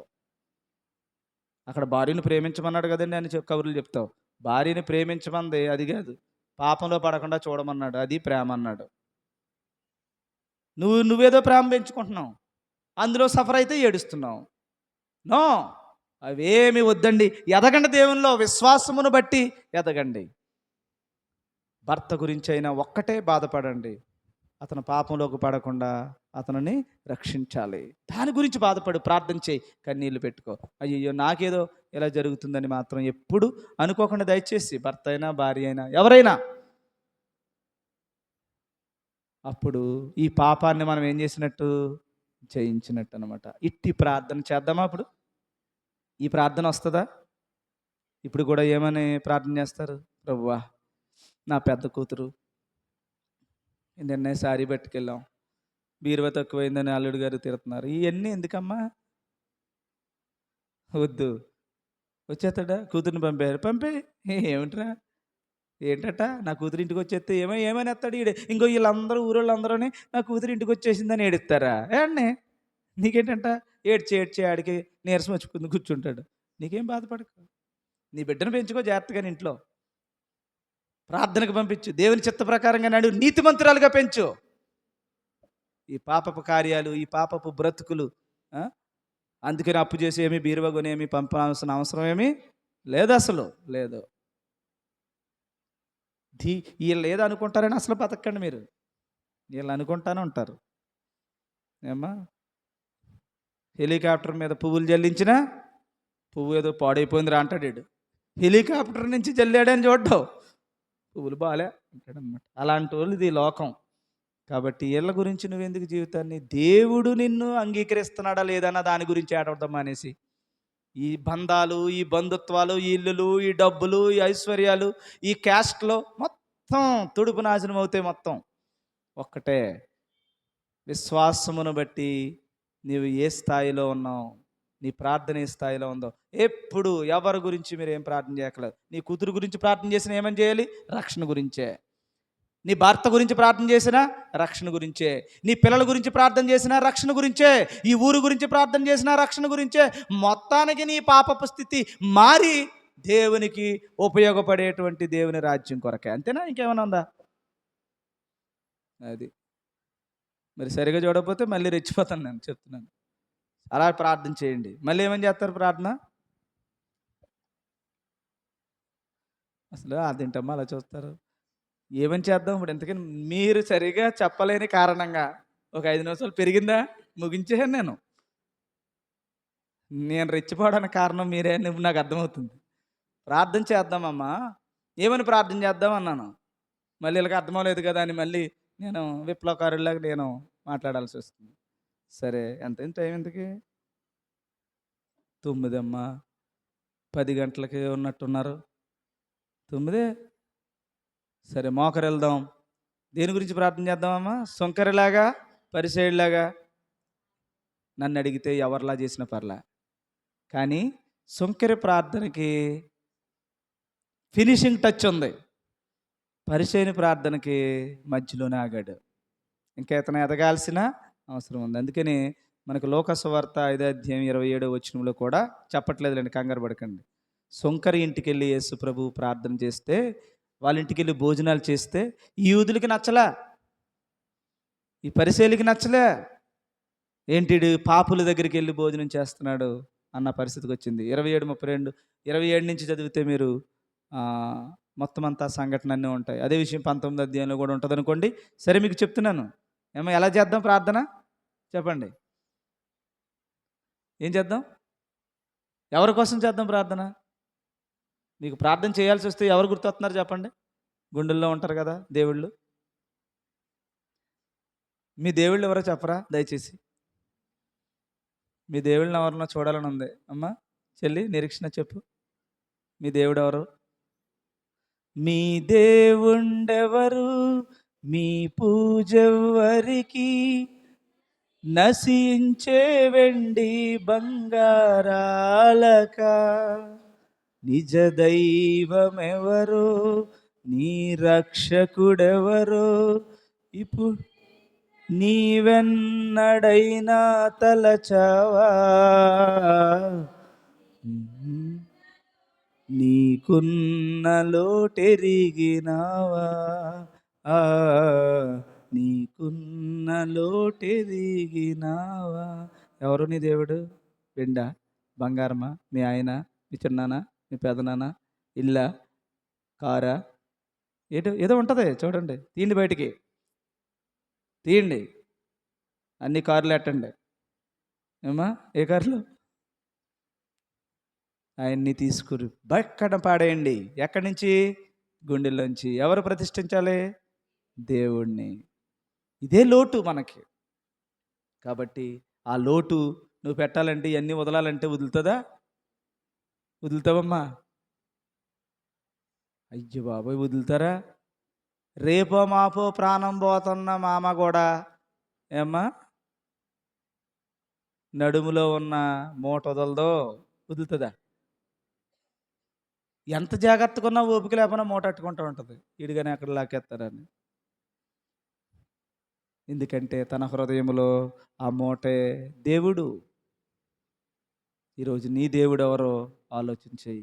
దేవుని కోసం సమస్తమును నష్టంగా ఎంచుకున్న విశ్వాసివా? లేకపోతే సమస్తమును దెయ్యం కోసం, లోక భోగాల కోసం ప్రతిష్ఠించుకున్న దైవ స్వరూపమని భావిస్తున్న సాతానా? అందుకనే వాడు సింహాసనం వేసుకుని పూజకి కూర్చున్నట్టు రెడీగాని. సరే కాబట్టి నాకు కంట్రోల్ లేదు. మీలో నేను అనుకున్న స్థాయి విశ్వాసం కనబట్టలేదు. ఏదైనా జాగ్రత్త, మరి ప్రార్థన చేద్దాం. ఈ దేవుళ్ళందరినీ కొద్దిసేపు కిందటండి, ఒకసారి 2 నిమిషాలు కింద పెట్టి మళ్ళీ వెళ్ళినప్పుడు వేసుకుని పోకండి. వదిలేసి ఎవరిని ప్రతిష్ఠించుకుని వెళ్దాం ఇక్కడి నుంచి? వాళ్ళు ఏది ప్రతిష్ఠించుకుని వెళ్ళారు వాళ్ళిద్దరుని? ఇద్దరిలోనే ఆడట్టుపోయాడు కిరీటం? అక్కడే రాసి ఉంది కదా, ఇక్కడి నుంచి అమ్మా ఇతని కంటే అతను నీతిమంతుడు. వెళ్ళేటప్పుడు ఏదో పట్టుకెళ్ళాడని రాశారు కదా. ఏం పట్టుకెళ్ళాడు? దేవుని దగ్గర నుంచి ఏది తీసుకున్నారు? నీతిమంతుడిగా ఏది పట్టుకుని వెళ్ళాడు ఇంటికి? నీతిమంతుండ్రా, వీడికంటే నేను గొప్పండి. ఇప్పుడు మీలో ఎవరికంటే వాళ్ళు గొప్పోళ్ళు పట్టుకెళ్ళాలి ఇంటికి? పట్టుకెళ్తారా? నాకు తెలిసి ఏది వదులుతారు మీరు? అన్ని వదిలినవాడు నీతిమంతుడు అవుతాడు, కొన్నే వదిలినవాడు పరిసయ్యుడు అవుతాడు, అంతే. కాబట్టి ప్రార్థన చేద్దాం. నిజం కష్టమే ఇది. కష్టమే, అన్నీ వదలడం కష్టమే. వదలడం అంటే ఈ రోజు నుంచి మీ పిల్లలని రోడ్డు మీద వదిలేయమంటలేదు నేను. దేవుని రాజ్యం కోసం పెంచుతున్నాను నా కొడుకుని, అంతే, దట్స్ ఇట్. కానీ తన మీద ప్రేమ, ప్రేమ అంటే శరీర సంబంధమైన భౌతిక సంబంధమైన ప్రేమ ఎవ్వరి మీద పెంచుకోకండి.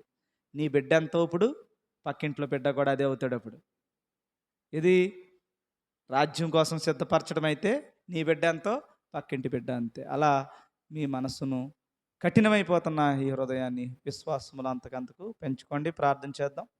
అందరూ కూడా మోకరించుదాం, ప్రభువుని అడుగుదాం. దేవుడు తన ఆత్మ ద్వారా గొప్ప కార్యాలు మన జీవితంలో జరిగిస్తాడు. నీ దేవుండెవరు, నీ పూజెవ్వరికి, నశించే వెండి బంగారాలక. నశించిపోయేది నీ హృదయంలో ఉంచుకోకు. నశించిపోయేదేది నీ హృదయములలో గూడి కట్టకు. నశించిపోయేదేది నీ మీద పెత్తనం చేసేలా చేయకు. దాని మీద ఆశ పెంచుకోకు. దాని మీద ఏమాత్రం ఇష్టం పెంచుకోకు. దాని మీద ప్రేమ పెంచుకోకు. అది భర్త అయినా, భార్య అయినా, కొడుకైనా, కోడలైనా, ఆఖరికి డబ్బైనా, ఏదైనా నీ జీవితంలో దేనినైనా సరే విశ్వాసము తప్ప, నీతి క్రియలు తప్ప, సత్యము తప్ప, సమాధానము తప్ప, కృప సత్యము నీతి సమాధానములు తప్ప, విశ్వాస సహితమైన ఈ యాత్రలో అవి తప్ప నీ జీవితంలో ఏది గొప్పగా కనపడక, ఆఖరికి బిడ్డైనా ఎవరైనా ఒక రాజ్యానికి వారసుడిగా నడిపించడానికి వారి కొరకు ప్రయాసపడి కన్నీరు విడవడం తప్ప భౌతిక సంబంధమైన ఇష్టాలు ఏమీ ఎంచుకోకుండా జాగ్రత్త పడు. నీ హృదయములో కొలువై ఉన్నటువంటి దేనికైతే నువ్వు ఆరాధన చేస్తూ ఉన్నావో వాటన్నిటినీ కూల్చమని యేసు నామములో మిమ్మల్ని కోరుతూ ఉన్నాను. ప్రేమ కలిగిన తండ్రి, పరిశుద్ధుడా, మీ ఘనమైన నామమునకు స్తోత్రములు.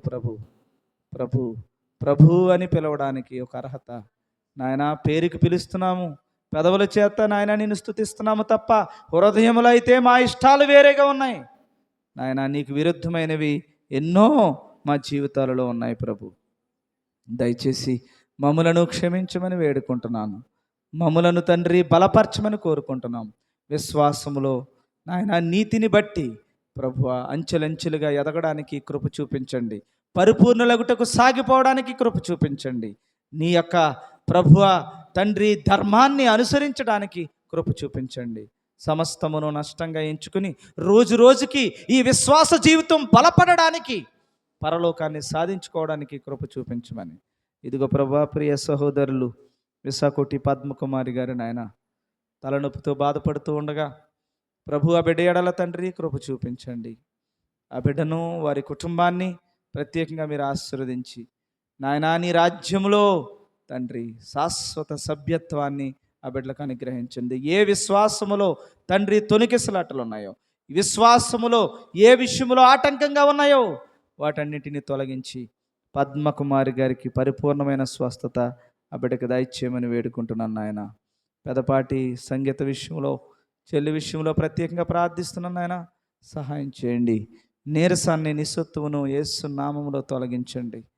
నీ రక్షణ నిమిత్తమై ప్రభువా నీ యొక్క భయభక్తులతో నీ వాక్యానుసారమైన నీతిని అవలంబించుకున్నటకు విశ్వాస సహితమైన ఈ యాత్రలో బలముగా నాయన తండ్రి ఆ బిడ్డను నడిపించండి. నీరసాన్ని నుండి నాయన విడుదల దయచేసి పరిపూర్ణమైన స్వస్థత బిడ్డకు దాన్ని గ్రహించమని వచ్చిన బిడ్డలందరినీ ప్రభువా ఇదిగో తండ్రి ఒక తండ్రి స్థానములో నాయన అన్న ప్రతి మాట గుండెల్లో పెట్టుకుని ప్రభు తండ్రి విశ్వాస సహితమైన ఈ యొక్క యాత్రలో పడిపోకుండా నిలవబడి తండ్రి పందెములో ఓపికతో పరిగెట్టడానికి కృప చూపించమని యేసు ప్రభు వారి శ్రేష్టమైన పరిశుద్ధమైన నామములో ప్రార్థిస్తూ వేడుకొనిచున్నాము పరమ తండ్రి. Amen, amen, amen. పరలోకమందున్న మా తండ్రి, నీ నామము పరిశుద్ధపరచబడును గాక, నీ రాజ్యము